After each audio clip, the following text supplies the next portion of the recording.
બનાસકાંઠાના બાબરમાં ખેડૂતોને સહાય ન મળતા રજૂઆત કરવામાં આવી હોવાની વિગતો અત્યારે સામે આવે છે। ખેડૂતો દ્વારા રજૂઆત કરવામાં આવે છે। બનાસકાંઠાના બાબરથી આ મહત્વના સમાચાર સામે આવ્યા છે, જ્યાં ખેડૂતોને સહાય ન મળતા ખેડૂતોએ કલેક્ટરને રજૂઆત કરી છે। ચેમ્બુઆ ગ્રામ સેવકે ખોટું પંચનામું કરીને ખોટો સર્વે કર્યાનો આક્ષેપ કરવામાં આવ્યો છે। કમોસમી વરસાદને કારણે એરંડામાં થયેલા નુકસાની મળી નથી, જેના કારણે ખેડૂતોને નુકસાની વેઠવાનો વારો આવ્યો છે। ત્યારે ખેડૂતોએ આ બનાવ અંગે કલેક્ટર સમક્ષ રજૂઆત કરી છે।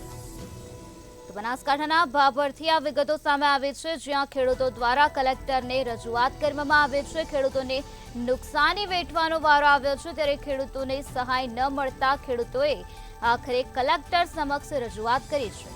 ચેમ્બુઆ ગ્રામ સેવકે ખોટું પંચનામું કરીને કર્યા હોવાના આક્ષેપો પણ કરવામાં આવ્યા છે।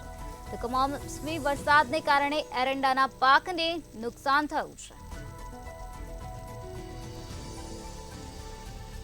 ખેડૂતો દ્વારા કલેક્ટરને રજૂઆત કરવામાં આવે છે। ખેડૂતોને સહાય ન મળી, જેના કારણે ખેડૂતોમાં આક્રોશ વ્યાપેલો જોવા મળી રહ્યો છે। ખેડૂતોએ કલેક્ટર સમક્ષ રજૂઆત કરી હોવાની વિગતો અત્યારે સામે આવી છે।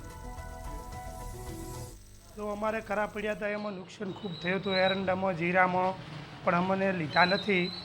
89 નામ આવ્યા છે, રજૂઆત કરવા આવ્યા છીએ અમે પાલનપુર કચેરીમાં, અને બાકીના ખેડૂતો રહી જાય ને એ નામમાં લઈ લે, અને જે પંચકેસ બનેલ છે એ બધો જૂઠો બનેલો છે એવું ગામના સહીઓવાળા કહે છે। તમારે કોઈ ધારાસભ્ય સંસદ રજૂઆત કરી છે? રજૂઆત ભાભર કરેલી, સોયગામ બ્રાન્ચમાં કરેલી, ના કોઈ નેતાને કરી છે? ના એવી નથી કરી। તો તમારા જે નેતા હોય એમ તો કરવી જોઈએ ને? એ તો નેતાઓને તો પછી કરીશું। હાલ મારું નામ અશોકભાઈ ચૌધરી। ઓકે, શું સમજ? જો અમારે ખરા પડ્યા હતા, એમાં નુકસાન ખૂબ થયું હતું એરંડામાં, જીરામાં।